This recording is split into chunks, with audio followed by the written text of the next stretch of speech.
Introvert বিষয়টা হচ্ছে কি, এটা অনেক সময় একটা ভয় কাজ করে, যে ফিয়ার অফ রিজেকশন। আমি কোনো কথা বললে মানুষ হাসবে না তো, আমি কোনো কথা বলতে গিয়ে আটকে যাব না তো, মানুষ আমার কথাটা সহজভাবে নিবে না তো, নাকি এটা আসলে ইরেভিলেন্ট হবে। এই যে বিভিন্ন রকমের দুশ্চিন্তা বা এই ধরনের ডাউটনেসের কারণে মানুষ কী করে, ভয় পায়।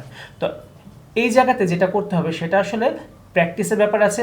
আমি একবার মনে আছে, আমার একটা বড় শিক্ষক ছিলেন, তো ওনাকে আমি জিজ্ঞেস করেছিলাম যে আমার আসলে মেয়েদের সাথে কথা বলতে খুব লজ্জা লাগে, আমি মেয়েদের সাথে কথা বলতে পারি না, এবং আসলে মনে হয় মানে কেমন জানি যে হাত পা কাঁপাকাঁপি এরকম। তখন উনি আমাকে বলছিলেন যে আচ্ছা, তুমি মেয়ে হিসেবে কেন কথা বলো, তুমি একজন মানুষ হিসেবে কথা বলবা। তো সুতরাং হচ্ছে, তুমি যখনই একজনকে মানুষ হিসেবে কথা বলবা, সে ছেলে বা মেয়ে যাই হোক, তোমার মধ্যে কোনো রকম এই ধরনের যে প্রবলেম আছে বা নার্ভাসনেস আছে বা শাইনেস আছে, এগুলো কাজ করবে না। পরে দেখলাম আসলেই তাই, এবং এটার পর থেকে কখনো আমার এই ধরনের প্রবলেম হয়নি। Be a lifelong learner.